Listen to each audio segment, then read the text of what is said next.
insights and information on HBCU sports culture, HBCU athletic aesthetics, to facilitate the story of HBCU athletic programs and the business of HBCU sports. We call it just HBCU sports pedagogy for short. I'm your host, Dr. Kenyatta Cavil, along with my co-host today, which is none other than Charles Bishop and A.D. Drew. We're filming from our home studios and sitting a signal live to KCOH 1230 AM studios with the Texas Radio Hall of Fame, Ralph Cooper, in the beautiful home of Texas Southern University from Houston, Texas. Charles, how you doing today? Doing well, Doc. Doing well. I mean, everybody's reported in now. It's full steam go in terms of football season. So I'm sure we'll be getting some statements from around, various teams around the SWAC over the next few days and things of that nature, just to kind of check in on what their early reports are from camp, and guys probably put pads on probably this weekend sometime. So looking forward to checking out the action with regards to what's going on in and around the SIAC, SWAC, MEAC, and CIAA. Well, A.D. Drew is back there producing, so we'll see if he's able to get in the camera, get his camera updated. Looks like he might have some technical production issues, so it might just be you and I, Charles. Oh no, man, we got the. There you go. A.D. Drew found the little magic button. Hey. Yeah, it's called. I like it's the way called log out, log in. Pretty good computer that got you right back in there pretty quickly. I would say that. With that being said, how are you doing, brother? I am doing fine, man. I am doing fine. First day of August. Watch my women's Olympic team basketball get a nice scare today, but that doggone Breonna Stewart, whoo, that chicken hoop. Stewie got hot. That chicken hoop. That's all I'm. Yeah, it's nice to have that in your back pocket, isn't it? And they would question whether she needs. Man. Yeah, getting it done. Definitely. Great points. Then we got the GOAT did her thing. Simone Biles, she got hot and did her thing, took home the gold medal, and then we even had her teammate get the bronze, so they did well. And then Ledecky became the most decorated swimmer. She lapped the field last week, but now in the 200, her team got the silver. But the Olympics getting the thing done. It'll be interesting to kind of see how these things play out. Obviously, the men look really good. We'll see if they can put that together and get out of this first round, which they are. And when you get into the elimination round, what does that look like? But today's episode of Inside the HBCU Sports Lab is sponsored by THG Agency, LLC. THG Agency is a company that provides sporting and educational consulting and data analytics. And as you all talked about Sunday and a little time before that, shout out to all those HBCUs represented in the Olympics. I was excited when I saw Savannah State, young lady that was listed on there that's representing Nigeria. I was like, that's pretty cool, unique. Mm-hmm. I didn't see that coming, but that was pretty big time. With that being said, let's get into some of the HBCU news. It's that time where you get the FCS Football Central preseason and All-American list and this All-American list and these All-American lists. Which direction are you going to go with your updates of HBCU news today, Charles? Let's start off. Let's start off with some breaking news this afternoon, and then we'll get to the list. Breaking news. What you got? Well, Tariq Cohen, former North Carolina A&T star, he announced his retirement from pro football today. So kudos to Tariq Cohen on his future endeavors. But he put in some yeoman work there in the pros. But we remember him well from what he did and with North Carolina A&T and Alcorn, 295 yards in the Celebration Bowl. But kudos to Tariq Cohen retiring from the NFL today. You're talking about bursting onto the scene. That run up the middle will be classic and will be in lore in terms of HBCU fans of this era for sure. Unfortunately, those injuries kind of got to him and probably shortened his career, which really got off to a great start in terms of kickoff specialist, what he was able to do, and then started being able to get in the backfield, run the ball elusively. But unfortunately, like we know in the NFL, oftentimes you get into those injury bugs. So you're appropriately right when you talk about well wishing until what he ends in his next chapter after retiring from the NFL. Eddie Drew, with that, which direction do you want to go in terms of your HBCU news of the day? If Charles can go off script, I can go off of the script. Hey, So, it's HBCU news, and that's why I bring you on. If you have information that we need to get to the people, I want you to bring it out here. well, I want to say a bitter farewell, but a hearty wish my guy Godspeed, as a good buddy of mine, Joshua Cox, has stepped down as the director of athletics at Allen University, and this is released from Allen University. Joshua Cox has announced his decision to step down as Allen University's director of athletics effective August 10th. So he's got one more week on the job. I want to extend my heartfelt thanks to President McNeely, our student athletes, dedicated coaches, faculty, and staff for the honor of leading them as their athletic director. Cox said, the president's cabinet and everyone's involved has been exceptional partners and teammates. Since arriving at Allen in September 2021, Cox has led the university and its athletic department's effort in transitioning from NAIA membership to recently, as of a month ago, achieving NCAA Division II full member status.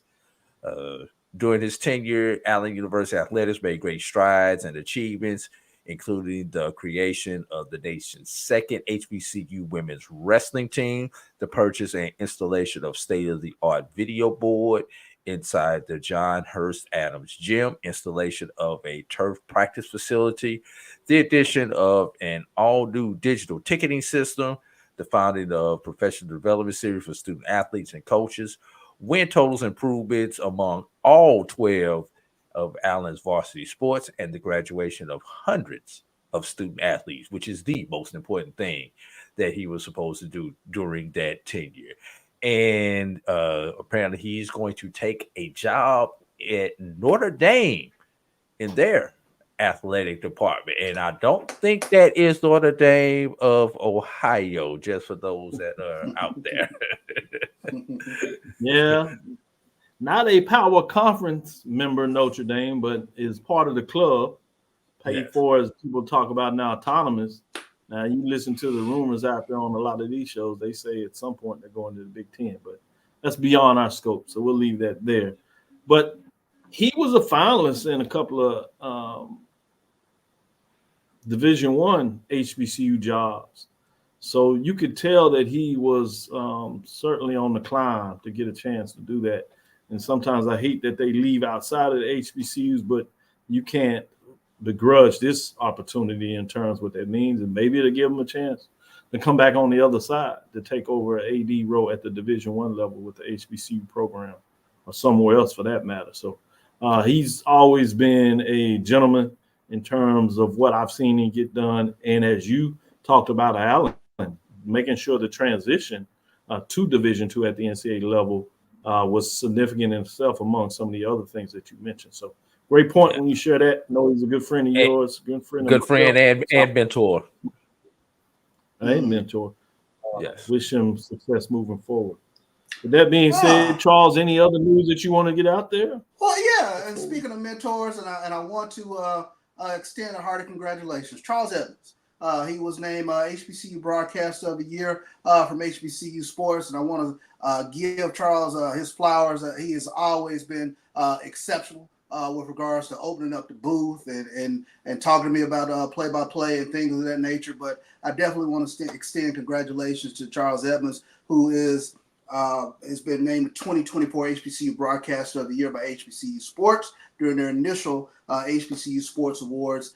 He has been the play-by-play director for Alcorn State and sports director for WPRL 91.7 FM. So congratulations, Charles, in regards to kudos being Broadcaster of the Year. He's our Keith Jackson, Howard Cosell, Bob Costas, Vin Scully, whoever you want to name. He is on that level when it comes to HBCU sports. You are absolutely right, there, Charles. Very talented, part of the BCS network in terms of what he does, interviewing the coaches in his radio show, doing it as a podcast. So he holds up that side of us and finds a way to actually do some streaming side of it too, which creates the variety that we have within the Black College Sports Network. So I'm glad that you brought it up. Well appropriate. Shout out to Charles Edmond in terms of continuing his excellence as he continues to get things done. With that being said, let me give you one last one, AD Drew, and then we'll take a break, come back on the side, and get into the mid-major. We're going to do 21 through 15 on the mid-major bracket. We'll do first section, and then we'll extend it to 2 segments. I want to get your thoughts in terms of what that looks like. But before we take that break, any additional news that you wanted to give to the people that's out there that's appropriate at this time? Because it's going to take me too long to go through all these awards during this time of the season, I think I am going to flip over to the business side of sports, Dr. Cavil. How about North Carolina A&T endowment exceeds $200 million, the largest of any public HBCU. In a final major milestone achieved under the leadership of retiring Chancellor Helvin L. Martin Sr., the North Carolina Agriculture and Technical State University. How many of y'all knew that the state is actually in their name, even though we never use it? Endowment has surpassed $200 million, a near tenfold increase since Martin took the reins of A&T in 2009. So I'm not going to go too deep into it, but I had to throw that out there, everybody. Very well done, and appreciated that you put that out there. I did want to give a little notification in terms of making sure you go and vote. We'll give some information on the other side of where you can go vote for the BCSN road trips on Game Time. So stick with us after this break. We'll come back on the other side, give you that information, and wrap down 21 to 15 to see what your thoughts are on that. I want to see what Charles says about my top 21 list. We'll start at the bottom 21, bottom 7, I should say, of the top 21. Remember, on the major division side, it's simplified. You go through all 21 FCS HBCU football programs. On the mid-major side, it's more than 21 teams. So there's some that don't even get ranked in the 21. 28 total. I want to throw 1 in or 2 in there. We'll talk about it as well if I missed somebody that should have been in that bottom 7 that's not in there. That being said, we'll be back on the other side right after this break. If you think all pads are exactly the same, think again. This is Always Ultra Thins reinvented with the Always Triple Protection System. This pad wicks gushes 90% faster, absorbs even more so you can feel dry, and locks odors in. Rethink your pad for up to 100% leak-free and odor-free comfort with the totally reinvented Always Ultra Thins. This is always like never before. The Cavil Group is a Florida-based marketing and training consulting firm. We help businesses communicate to their target audience and engage them in conversation. We also help to expand their audiences, which will ultimately result in growth for those organizations. In addition to being a certified constant contact specialist, my colleagues and I are also certified in John Maxwell Leadership Principles. We use these proven principles to conduct workshops, training, and private coaching sessions for individuals and companies looking to take things to the next level. Contact us to schedule a free consultation. Issues today, don't delay, call Cavil. Nope. Nope. Come on, him. Ooh, I like him.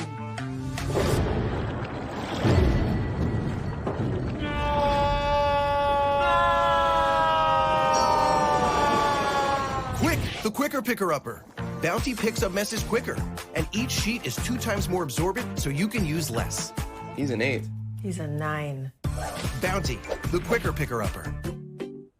This is Brian Fulford. AD Drew and I are co-hosts of the BCSN Sports Lab. We talk about all things related to HBCU athletics. From the games, teams, coaches, and fan interest stories, we cover it all. You can find our shows on Facebook at BCSN Sports Lab, YouTube at MyJBN Online, and everywhere you listen to podcasts like Anchor, Spotify, Google, and Apple Podcasts. You can also find the show on the Jericho Broadcast Network's app. Make sure to download. We look forward to you joining the conversation and being a part of the show. Compress the analytic data with your hip hop. If you know them like I know them, they gon' tell you if your team, if they want a loss, and who the ball. So listen to Professor, yes sir, and pay attention, cause he gon' teach a lesson. This is Dr. Cavil with Inside the HBCU Sports Labs with Charles Bishop, AD Drew. Before we get into this bottom 7 of the top 21 list, I did want to make sure that you go to mybcsn.net/watch/polls. Again, that's mybcsn.net, mybcsn.net/watch/polls. I put it on Facebook, I put it on YouTube, put it on X, Twitter, like I like to call it. So you can check it out if you need the link there. So I want you to know, I'm going to do a little challenge. We put this out as a group. So, there's many of us that have our shows on BCSN. Many individuals out there. I just want to see if I can show off a little bit. Earlier today, we were at 6. I put some stuff out there. I went on a mission this morning in between all the other things I had a chance to do. And I started putting out there. I wanted to see if I could get some of my groups out there to put some stuff up there. We blossomed to about 35. So I'm cheating a little bit and counting for about 30 of those. I know some other folks in there, but it's my chance to kind of brag on myself. So I'm going to count for 30 of them. With that being said, So are you issuing a challenge, Dr. Cavil, to the rest of the BCSN family? I want y'all to do it now because I'm going to go back and ask Roy, the producer, what is the count? And so I want to see if I can get 40, 50. I know Charles got his head all up in there, so he's going to try to get in there and he's going to get his. See how many he accounts for. AD Drew going to do his thing. Brian, see, they missed out. They were out there yesterday. He put something out there. He got a couple of little folks in the family rally.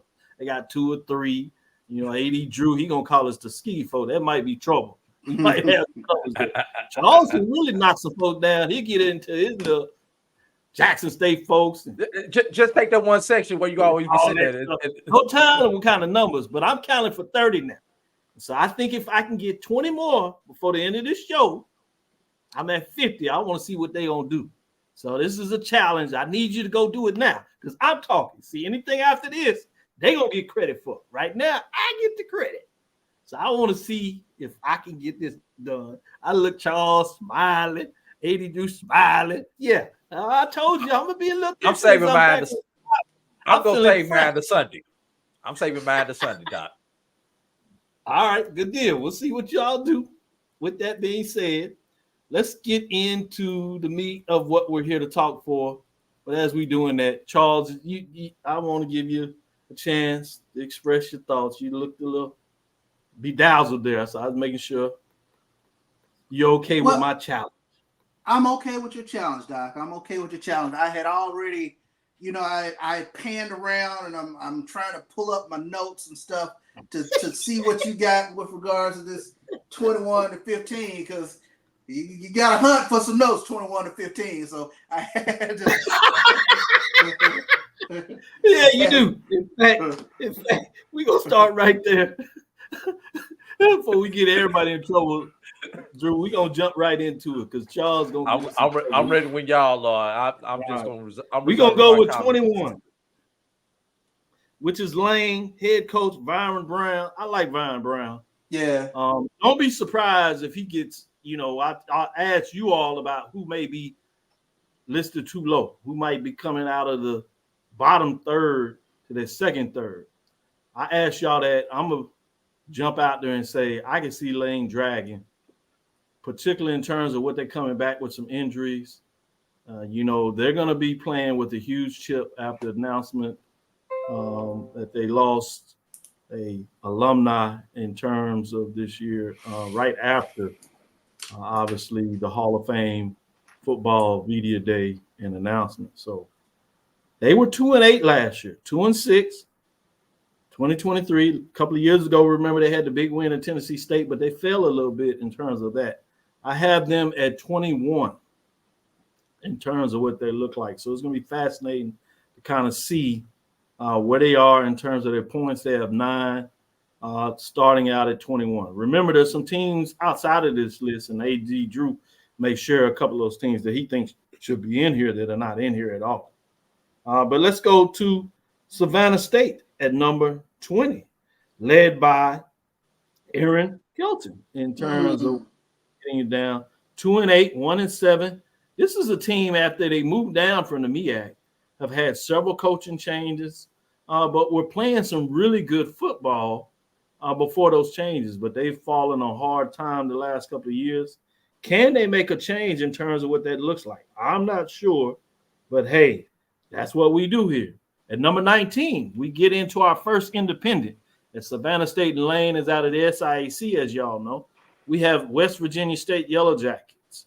Oftentimes, they were in my top 7. They would fall right among the bottom of the top 7 over the years, a couple of years ago, and be right outside of that. I think they got up the highest 5 a couple of years ago during the middle of the season. But they've fallen on kind of hard times. Certainly last year they had a season where they went 4-6 overall, 4-5 in that vaunted West Virginia Intercollegiate Athletic Conference over there. It'll be fascinating to see, can they get things running back in the right direction. That is number 19 with 29 points, 26 points as you see West Virginia State. At number 18, you have Livingston, the Blue Bears, who are out of the CIAA. That is head coach Sean Gilbert. 4-6 overall, 4-4 in 2023 with 37 points as we climb up the ladder in terms of these first 4 programs of the 7 listed in 21 through 15. I'm going to go to you first, A.D. Drew. You're more than a guest, but visiting today's show, so we're going to let you go and then let Charles jump in here and tell me what he thinks in terms of these 4 programs that are in the top 21. They're at the bottom, but they're in the top 21. Eddie Drew, what are your thoughts? I'm gonna start off at the bottom with Lane. You talk about them defeating Tennessee State 2 years ago. I remember them coming into Alumni Bowl, Cleve Avenue Memorial Stadium on the campus of Tuskegee University, and whooping the dog crap out of the Golden Tigers. I don't think that was the same year. That may have even been the year before that. And I think that was that homecoming? No, we didn't lose 2 homecomings in a row. But irregardless of that, Lane, the team that I followed, a former player of mine that I coached in high school, played for Lane, so I kind of followed them a little closely. But Lane is one team in this bottom 7 or third 7 that I could see making some moves as a team that could scare the crap out of some people in the conference. Problem with Lane, I don't think the university really is committed to football as much as some of the other, the top tier is in the SIAC. If they did, they could get some talent, especially where they're located at. They've got their Memphis, they've got Nashville, they've got St. Louis, there's Southern Illinois talent. There's a lot of talent within a good 3-4 hour circle of where Lane is located. But I really wish that the administration would make that commitment to them. Savannah State, is this a do or die season for the staff at Savannah State? It's a good one. West Virginia State, disappointing year last year, but they of all the HBCUs, outside of Lincoln of Missouri, they play in the toughest conference outside of Lincoln of Missouri. We don't know what Lincoln of Missouri, who's I'm going to assume is not going to be in this 7 or any other 7 that we are doing, Dr. Cavil. So pretty good assumption. So I think they may be one of those teams down on the bar that you was talking about. Should we move up? Nah, I don't think so. I agree with you. I'm done with that. And of course, CIAA gonna be interested at the CIAA. I believe Livingstone is one of 2 teams that is 1 conference game short. So we'll see how that plays out. Great points there. Charles, what are your thoughts in terms of my 4 teams, 18 through 21? You concerned in terms of what we got here? Should somebody else be in there? Mike is... I see you. I'm laughing at it. So I guess since he couldn't do his Valley, he missed that on Tuesday as he's in the sand. Now he's going to come and pick on West Virginia State. Man, I tell you. Well, what's interesting to me is, and you touched on it, I think Lane is going to be a very interesting team to watch. SIAC preseason Offensive Player of the Year and Keelan Dew. You're talking about a running back who had a tremendous day against Alabama A&M, rushed for 120 yards. And they also have a preseason all-SIAC offensive lineman. So it kind of tells me a little something about what their offense is going to look like this year. I'm going to follow up on what you were talking about, AD, with regards to Savannah State. Is this a do or die year? It looks like it is with regards to the talent that they have. When you start taking a look at first and second team preseason all-conference selections, they have 8 guys between the first and second team. So a tremendous amount of talent on the Savannah State football team, I think. And what jumps out at you is preseason all selection with regards to punt returner and kickoff returner. So special teams could be huge for Savannah State this upcoming year. And you mentioned West Virginia State. Is that a team that can vault themselves into the next tier? Like you said, they play in a very difficult conference. So it'll be interesting to see what sort of quarterback play they can get out of the West Virginia State Yellow Jackets. And Livingstone, do they break through?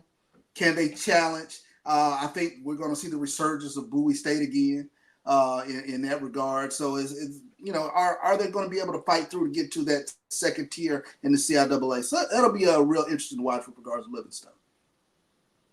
Good stuff there, Charles. I see you breaking down and putting a couple of players' names in there. Watch out. I see where you're going. Special teams as well. We'll see if that's going to help teams get out of that bottom 7. You'll need every piece of it to get those wins for sure. With that being said, let's take our second break. We'll come back on the other side, finish up that bottom 21 in terms of looking at 17 through 15, the next 3. Stickers will be right back after this next break. It's never too early to plant the seed, to share the tradition, and instill a sense of pride in your HBCU with your little ones. HBCU Pride and Joy Children's Boutique helps you share your school spirit with a wide selection of adorable kids apparel and accessories officially licensed from your favorite HBCU. Visit hbcupridejoy.com and follow us on all social media at HBCU Pride Joy on Facebook and Twitter. Supermarket sushi, really? No. Wait, Troy, you work here? I'm never not working. Like Head & Shoulders Scalp Shield technology, up to 100% dandruff protection, even between washes. Never not working, huh? Oh, Troy, you're such a good teacher. Yeah, I know. Never not working. Never not working. Never ever not working. Are you serious? Never not working. Dandruff protection that's never not working. Head & Shoulders Scalp Shield technology. Hey, grab me one too.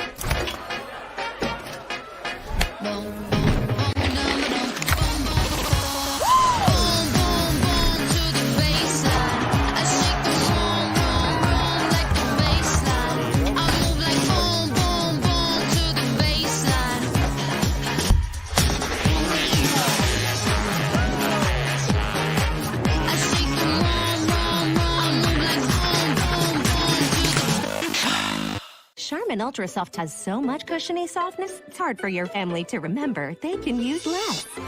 Sweet pillows of softness. This is soft. Holy Charmin. Oh, excuse me. Roll it back, everybody. Sorry. Charmin Ultra Soft is so cushiony soft, you'll want more, but it's so absorbent, you can use less, so it's always worth it. Now, what did we learn about using less? You gotta roll it back, everybody. We all go, why not enjoy the go with Charmin? This is the Dean of the College of HBCU Sports, Kenyatta Cavil of Dr. Cavil's Inside the HBCU Sports Lab with Mike Washington and Charles Bishop. Come mix it up in the lab where the course lecture is in session every Tuesday from 6 o'clock p.m. Central Standard Time on Facebook Live, YouTube Spreaker, or the BCSN app, as we discuss all things about the HBCU sports culture, including exploring the week that was in the sporting HBCU diaspora, as well as the upcoming week of HBCU sports. With me, the Dean, the College of HBCU Sports, on Dr. Cavil's Inside the HBCU Sports Lab with Mike Washington and Charles Bishop. Course lecture dismissed. Compress the analytic data with your hip hop. If you know them like I know them, they gon' tell you if your team, if they wanna lose, and who the ball. So listen to Professor, yes sir, and pay attention, cause he gon' teach a lesson. This is Dr. Cavil's Inside the HBCU Sports Lab. Just a friendly reminder, I want you to go to my BCSN.net/watch/polls to put in your thoughts in terms of where should we go this football season. You might see Charles with his brilliant smile to give you a breakdown what he is thinking for the rest of the season based on the matchup he gets. You can catch up with AD Drew. You know, he's not only going to be able to give you your knowledge on your HBCU sports side of the FCS between the SWAC and the MEAC. He's going to also give you some insight of the SIAC. With that being said, Charles, let me ask a question. Because I was looking at 21 through 15, and maybe I missed something. Did I miss Lincoln or Pennsylvania? Are they not in the mix? Yeah, that's what I was going to ask, Doc. Who are the? Can we, after we get through with this, can we reveal the 7 who got left out? I was just gonna say, yes, we can. Get the 7 who got left out after we get through these last 3. I think that's an excellent point by both of y'all doing your homework. I told you, I'm just out there for the people. So we'll see. I don't want to tell you too much too early because still next week tell you we'll go through 14 through 8. They might be in the mix there. They might not. So by the end, we can tell you certainly if they're in the top 7. So that's a good question. Maybe not. I'm interested to see if Florida Memorial made it. I was saying I'm interested to see if Florida Memorial made it. Oh, they got to be in there somewhere. Charles look Pennsylvania out of the CIAA, Florida Memorial, NIA team, which gives us the other one when we think about is Langston. Will they be in the top 14? Even though they had a down year last year, you probably would guess you'd think they would be in the mix. But I agree with you. The good question and the better question, where is Florida Memorial? Are they in the mix? We'll see if they're in this next 3. If not, we'll have to wait till next week to see if they're in the proverbial next 7 into that top 14, if you would. But with that being said, go ahead, Drew. I was going to say Allen will be the other one. Because Allen has been one of those teams. Some people are still giving them respect. Other people are not giving them their respect. You know, I know Charles sold you right then. He's asking that question exactly. They lost the head coach, a lot of players, but they have a lot of talent here. They ascended. Now they're losing the AD. And David Wright's at Clark now. So I think that's a great question in terms of will Allen be in this next 3? Will they be in the next 7? Will they be in the first 7? Are they in the top? No, they won't be in the first 7. I can confidently answer that. Yeah, we might have to bring Drew back next Thursday. He's so into this. I like that. I love him bringing in that D2 perspective. Let's get in and finish this up before we get in our last segment where we'll take some questions, kind of talk about some business components as we close out the summer to make sure we get that in before the academic year, if you would, as we start to bring faculty back to our campuses, getting prepared. As we get into the next 7, we have none other than Shaw is in the house in terms of the Bears were 3-7, 3-5 in 2023. Be interesting to see what they're going to do under Adrian Jones, the head football coach, if you would. There with 42 points. Shaw Bears kicks it off at number 17. Next up, as we leave the CIAA, we're going to go back into the SIAC. We go Kentucky State Thoroughbreds, 3-7, 2-6. Had a weird year last year in terms of didn't get the number of wins, but they played quite a few close games. Can they ascend to the next level in terms of what they're trying to do? Certainly, we're excited what they were thinking they were going to do during the SIAC media days, but 3-7, 2-6 in the conference play last year in 2023. They're at number 16 with 62 points. Closing out our first 7, if you would, 21 through 15. Number 15 is none other than Winston-Salem State. Before I do that, let me give proper due to Kentucky State in terms of their head coach is Felton Huggins Jr. that's leading the Thoroughbreds. As we said in terms of Winston-Salem State, Robert Massey is holding on to getting things done there. Can he take the next step? Will he drop back? Can he get in that next 14? Is he appropriately ranked at 15? We'll see what the guys think. Winston-Salem State Rams 4-6, 4-4. Shout out to Stephen Gaither, Tyler Carr as well, as they always have one eye on Winston-Salem State Rams in terms of what they're getting done. That's saying it kindly. But they were 4-6 last year.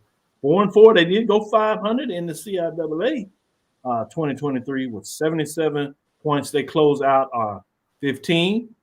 Before we look at the entire list, go to you, Charles. What are your thoughts in terms of these last 3 in that 21, 17, 16, and 15? What are your thoughts in terms of the list as we close it out here? Kentucky State might be a little high for my taste. I thought they would probably be in that first cadre, 21 to 18. But out of this group, I think it's Winston-Salem State that's probably going to make the next jump. They got a CIAA, all-CIAA quarterback in Dalen Lee.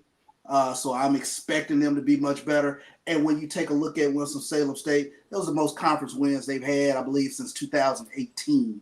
So they're definitely a team that has to make this next jump, and probably the Tyler Carr check, Stephen Gaither check, Stephen A. Smith checks probably kick in somewhere around this year. So hopefully, it's hard to be a Ram, so this is the year the Rams got to make that leap in the CIAA. With Stephen, talk about Rams or the Golden Rams. With that, let me go to AD Drew. That'll probably tie in and tell us a little more. What are your thoughts in terms of these 3 before I ask you all the proverbial question about all 7 of these programs? I wonder which Stephen donation was the largest back to Winston State. A. Smith. Hey, we always reaching in the Gaither's pockets and Tyler's pockets. But Kentucky State, Kentucky State, a team that lost, I want to say maybe 4 games by less than 1 score last year. So they are a sneaky good team when they can control the game and control the clock. That's always been Kentucky State's mantra. Shaw, I don't know what to think about Shaw, man. They once upon a time proud football team, but like I say, I don't know what's happened. Winston-Salem, have they won anything since Connell Maynard left there?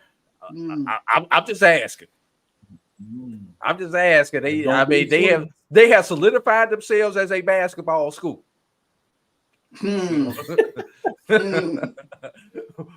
We're gonna leave it back right there. to the hardwood, huh? But they're looking forward to October 15th. That's all I can say there on Tobacco Road. Now I'm gonna go ahead and give you the answer to the question before you ask it, Dr. Cavil. I take Lane and move them up on this list. I'm gonna be honest with you. How far do you move them up, Drew? I may move Lane to the top of this 7, actually. because nice. Like I want to say 5 of Lane's games were 1-score games also. And I may move Lane to the top of this 7 right here. Yeah, definitely I would move Lane up and bump everybody else down. I would move West Virginia State directly behind Lane. The only reason I do not jump West Virginia State is because of their conference. I think there may be more talent, maybe a better team, but when it comes to voting, I mean, we vote the W's and L's. You know, effort only gets you to the 3rd grade. So, but I do put West Virginia State behind Lane and move everybody else down. Let me ask you this, Charles. AD, I know you wanted to say something there. I wanted to follow up. Like, what is it that you see about Lane with them being 2-8 last year, 2-6 in conference that vaults them higher? Lane is a team with heart. I've seen Lane in person, and if this team is indicative of teams that I've seen up under Coach Brown, this is a team that will play with heart. If you make a mistake, they will capitalize on it, and they've had just enough talent at the right places to force teams to make a mistake when the matchup favors them. The problem is the reason they haven't gotten over the hump. There's not enough of those matchups throughout the course of a game that tends to favor Lane. So Lane will beat Lane will go through the bottom half of the conference. The question is, can they get over the hump and get to that middle portion of the conference and pick up a W or 2 against those other teams? An upset W, a team coming off of maybe they could catch somebody in the conference coming off of a check game, and you know, Lane's that next opponent, or coming off a short week or something. Those are the type of things that Lane would have to do and can do very well in order to pick up a couple extra W's this year. They got Jackson State early, WC Gordon Classic. Jackson State is 0-2 against their last 2 SIAC opponents. Why did you have to put that one out there? Yeah, Tuskegee and Kentucky. That being said, when you think about Lane, unfortunately, I'm sure you do. When you talk about Lane, though, you said this earlier in the last segment, Drew, as you were talking about Lane, is that they don't have the full allotment of scholarship 36. It's a tough place to play. Imagine what they could do if they had that. But who may have to take that long trip over to Tennessee may be included as you talk about, and who can take that next step. With that being said, my final question before we take our last break is to both of y'all. I'll start with you, Charles. AD kind of said that he was seeing Lane jumping all the way up to 15 and scooting everybody down. You talked about Winston-Salem State being in the right place. Are any of these teams able to jump into the next 7? Starting with you, Charles, I want to get your thoughts on that. Or somebody outside of this list you can say as well. To me, it was Winston-Salem State. I was expecting them to be a little higher. So to see them at 15, I was like, interesting. Okay. But I would have expected Winston-Salem State to be in the next tier when we look at that next week. But you have them where they are. I'm okay with where they are, but I was thinking they were probably somewhere in the 13, 12-ish area. 80 Drew, in terms of Winston-Salem State, and Charles said that they possibly could jump in that next 7. You talked about Lane being the 15. Can you see either or both of those teams actually in the next 7, or do you think they're going to stay in this bottom 7? No, I think overall that those 2 teams will stay in. If anything, honestly, I could see Winston-Salem State ultimately falling out, Dr. Cavil, because I'm looking at it. My poll that I sent to you, my votes, and I'm looking at some teams that could replace one of these teams in there, because I doubt very seriously that these teams are in that top 14 that I'm looking at on my list. Go ahead and name them. Okay, because there are 28 Division II and NAIA programs. So you've got Lincoln, Missouri, no. Morehouse, no. Bluefield State, no. Allen. I don't think this is the year. And I'm skipping because some of these teams are in there that I'm looking at. Elizabeth City. Another one of those trips nobody likes to make to Elizabeth City, North Carolina. Right. Especially if you're coming from some of the other Carolina schools. I'm curious where Lincoln of PA is at. I'm like Charles. Where is Lincoln of PA? Where is Florida Memorial? Those are two teams that I could possibly see cracking this group right here, and it would Good not stuff. surprise me. Good stuff. We'll take our last break. Come back on the other side. Charles, do you want to sneak something back in there before we take this last break? Yeah, Winston-Salem State's their last 4 games, 3 of the 4 are at home. That could be a little interesting. That's huge. That's huge. Yeah. That is huge to close out a season, particularly if you get a little momentum going into that. You certainly could see them getting over a hump. With that being said, let's take our last break. We'll come back on the last side, talk a little bit about the business side of sports. With that, stick with us. Be right back after this break. Choice Hotels is a family of brands that helps you get the most for your money so you can be any traveler you want to be. You could be a free hot breakfast hero at a comfort hotel. Yes! That's how you waffle. Mr. This script got a plot twist at a Radisson hotel. A business big leaguer. Go for key. Even the ultimate pool float inflator. With 22 brands and the best value for your money, Choice Hotels has a stay for any you. Book direct at choicehotels.com, where travels come true. Gotta get the corners.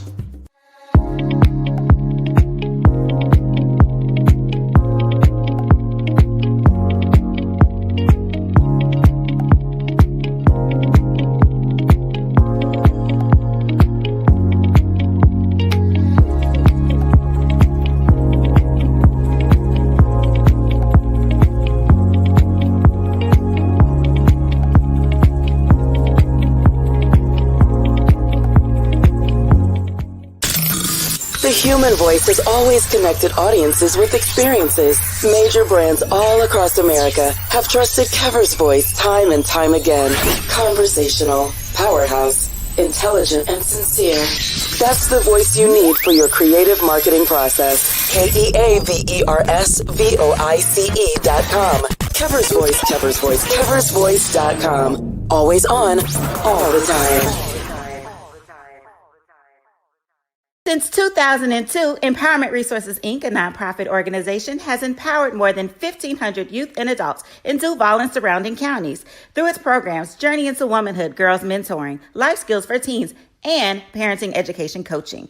To get involved with programs, volunteer, or donate, visit www.empowermentresourcesinc.org. Follow us on social media, facebook.com/empowerment.resources and instagram.com/empowermentJAX. Troy, you work here? I'm never not working. Like Head & Shoulders Scalp Shield technology, up to 100% dandruff protection, even between washes. Never not working. Never not working. Never ever not working. Head & Shoulders Scalp Shield, never not working. You're looking for the latest information on Southern University sports, the Southwestern Athletic Conference, and HBCU athletics. There's only one place to go. Tune in to the Carlos Brown Show, exclusively on the Black College Sports Network. Compress the analytic data with your hip-hop. If you know them like I know them, they gon' tell you if your team, if they wanna lose, and who the ball. So listen to Professor, yes sir, and pay attention, cause he gon' teach a lesson. This is Dr. Ville with Inside the HBCU Sports Lab with Charles Bishop, 80 Drew. Shout out to Mike Washington. I know you're in the airports traveling, getting it done. Make sure you get home safe. Appreciate you showing us some love and doing what you do with your famous comments. Somebody missed you last on Tuesday when we brought up Valley in our 21-15. They say, "Where's Mike?" They say it's Valley. Valley. I say, man, you better Mike leave on Valley his alone. way They back. got new turf. Light. Mike on his way back home. No. I don't know. That's what he said. That's what he said. You know how he might find a way to stop. Is that new turf go take away that advantage that they got in Valley?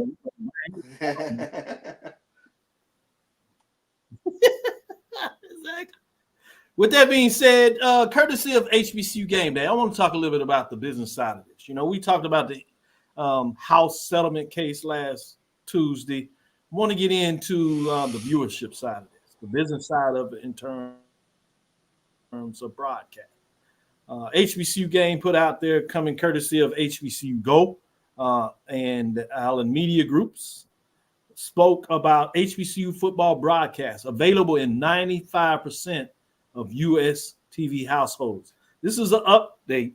According to this release from HBCU, Allen Media Group's AMG HBCU Go, AMG's free streaming digital platform and the leading media provider for the nation's 107 historically Black colleges and universities, proudly announces expanded nationwide clearance for their 24-25 sports season, including Fox, owned and operated by O&O, stations in Los Angeles, KCOP-TV, in Chicago, WPWR-TV, as well as distributions of the Armed Force Network.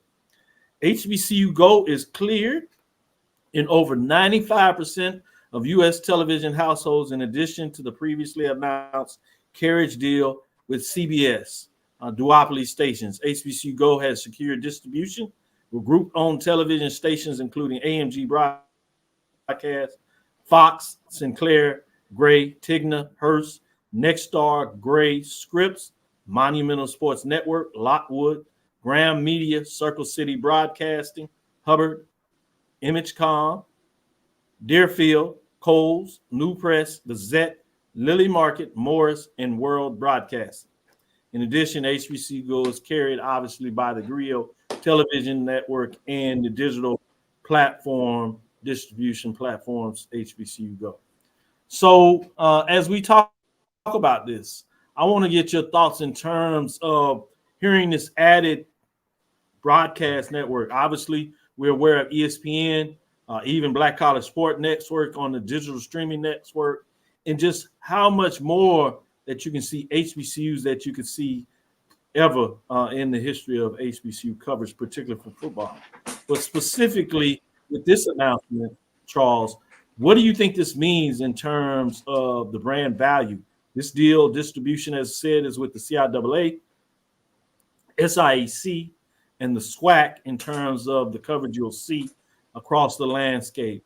What does this mean in addition to what you already had out there with the worldwide leader, ESPN, doing one side of this? Charles, what are your thoughts of the next step iteration for HBCUs in general across the landscape? I think that was a buzzword, brand value. It absolutely increases the brand value when you talk about the markets that HBCU football is able to reach. And I just stopped and read this again, and I thought back just a few years ago, we were conscious about what games can we watch. We knew that we could listen to games and things of that nature.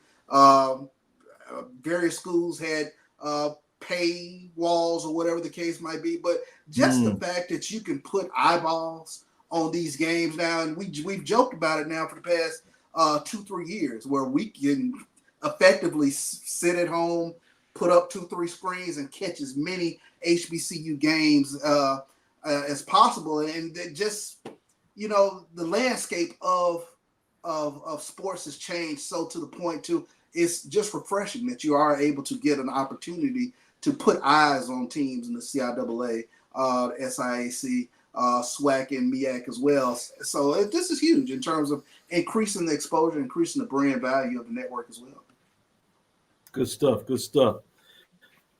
80 Drew, when you talk about this, additionally, it also talks about HBCU carried. We already talked about the addition of Los Angeles, a huge market, Chicago, they had huge markets, but it's carried 15 television markets this season, including Abilene, Augusta, Colorado Springs, Corpus Christi, Grand Rapids, Green Bay, Johnson, Knoxville, San Angelo, San Antonio, Springfield, St. Louis, Washington, D.C., Wichita, and Yuma, to add some additional networks. What are your thoughts again? What does this mean as we have the opportunity to have more eyeballs on HBCUs, the football programs, but in a lot of ways, what could this mean in terms of enrollment and exposure at the next opportunity to continue to get students in their interest in HBCUs across the landscape? Well, Doc, anytime that we can get more eyeballs on our product, it is a good thing. Definitely should help with enrollment, because we all know that's what drove enrollment at the power conferences. I don't know what number we want to call them anymore.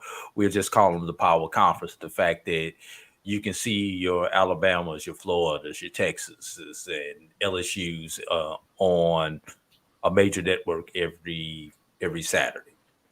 But I would be remiss if I did not say I have a lot of mixed emotions about the whole thing.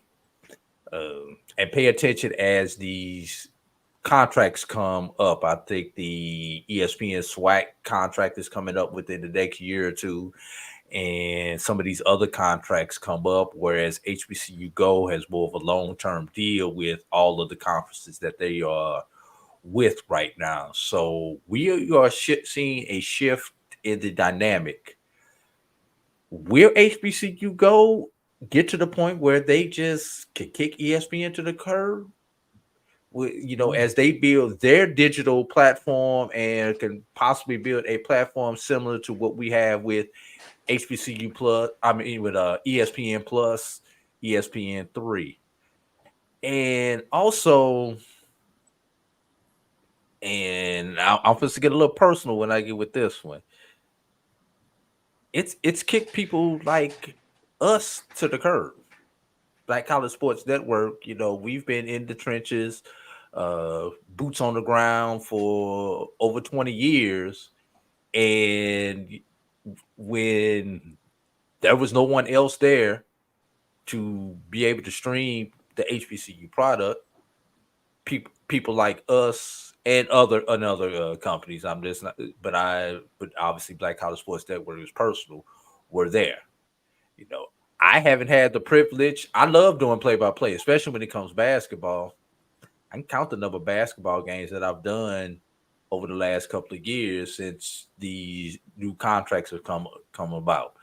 I went to put together a football promo tape, so for some play-by-play, I could not find the last time I did a football game. So, just one of those things. I don't think I've done a football game probably since 2021, because the opportunities just were not there with my schedule for me to do some. So, while yes, it is great that we're getting more eyes on it, I am a little saddened that it just pushes us further out of the loop. But all that does is forces people like Black College Sports Network to rebrand and to find other ways to still be relevant in this HBCU space, because there's enough content out there. There's a big enough market for all of us to coexist. Everybody just has to find their place in that market. Good stuff and great points when you talk about that. That is always what you see in terms of advancement, but oftentimes when you see advancement, then it could be another challenge for those that were in that place. So I'm glad that you brought that up, because it's very important.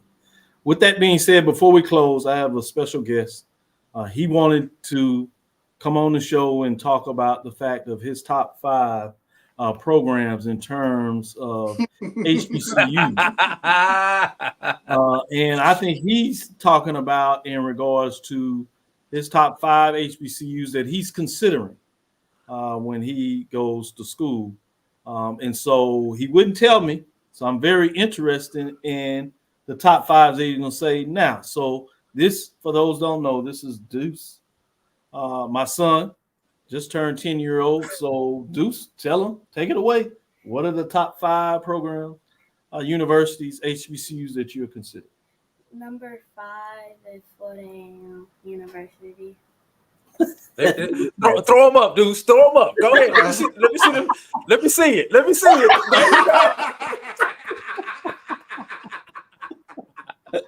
All right. We trade you well. I see. Number 4. Number 4 is Southern University. Oh wow! Charles talked about that the other day. See, Charles, I say you got to be careful what you're doing. You know what you're putting out there. Number 4, Southern Houston. Number 5, FAMU. Number 4, Southern University. Number 3. Number 3 is Bethune-Cookman. I can see where that comes from. Down there on the beach. He just want to go to the beach. That's too full. But that's his favorite baseball team, though, right? Right. That is. That's a great point. Coach been working. He got a baseball cap. The coach came down there, and so they recruiting is going work. Coach Hernandez got him young, and he's a baseball player. Yeah. At number 2. Number 2 is Jackson State. There you go, dude. There you go. Oh, it's only one left. I'm getting nervous.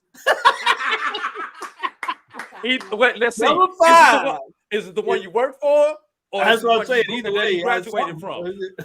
Number 5 is, let's do a quick review before we get to number 1. Number 5, FAMU. Number 4, Southern. Number 3, Bethune-Cookman. Number 2, Jackson State University. So I got to go talk to Charles. Charles has been doing some recruiting quietly on the side. I can see this. But number 1, further ado, who do you got at number 1? Number 1 is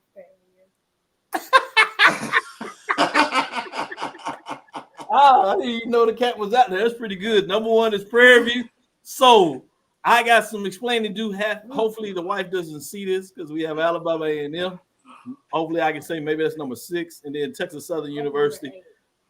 He said they're number 8. And then you have Texas Southern University, obviously, putting in their work. So it's interesting to see where they may be in terms of the top 10. I know Granger's going to have something to try to start recruiting him. Baseball coach over here, Michael Robinson, been working on it. I tell Mike, you need to get on his game. You know, he got a cap with Bethune-Cookman, a bag from Book Bag, and he takes the bag to school every day. So it's fascinating to see what that does. But congratulations. Well done. Well done. With that being said, thank you for listening to Inside the HBCU Sports Lab. Make sure you share our podcast with your friends and colleagues. I am Dr. Kenyatta, Cavil, the Dean of HBCU Sports, coming from inside the lab in the College of HBCU Sports with Mike Watson and Charles Bishop. Again, we want to thank you for listening to Dr. Cavill's Inside the HBCU Sports Lab with Mike Watson and Charles Bishop every Tuesday and Thursday right here at 6 o'clock. Again, as we get into the football season after the MEAC SWAC Challenge, the following week we'll start with our Sunday edition at 9 a.m. And all these are Central Standard Time, as you know. Look forward to next week as we discuss the latest in the news in the lab. All you schools out there, you see the young man, you got to start him early. Somebody's been working their magic. We're going to see what that looks like in terms of can some schools move down, some other schools get into. So all the lab listeners, you got a fan here, all seriousness in terms of HBCU sports. You see what it means when you brand institutions of HBCU sports.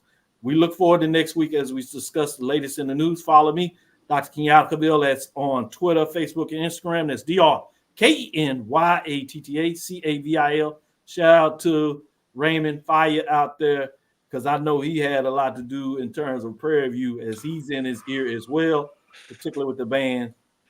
Before we close it out, Inside the HBCU Sports Lab 1 on Twitter, Inside the HBCU Sports Lab on Facebook and YouTube. Charles, any statement before we do our final close? Yeah, shout out to my man DJ Trueheart. I finished his last class at North Carolina A&T today, so he is going to be a graduate of North Carolina A&T University. So congratulations, DJ Trueheart. Good stuff, good stuff. Somebody said it's bias for CIAA. They hadn't even seen the next 14. All the CIAA could be in the top. You got to release to see who's at the top of the polls. We'll see as we follow. We'll do this for the next 2 weeks, and we'll see if somebody changes their mind in terms of bias for the CIAA. They must think that the SIAC is all at the top. We'll see if that holds true.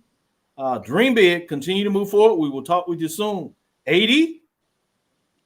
Remember, get somebody registered to vote.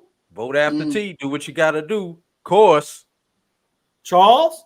Lecture. Deuce. Dismiss. She said bye. No, he said class dismissed.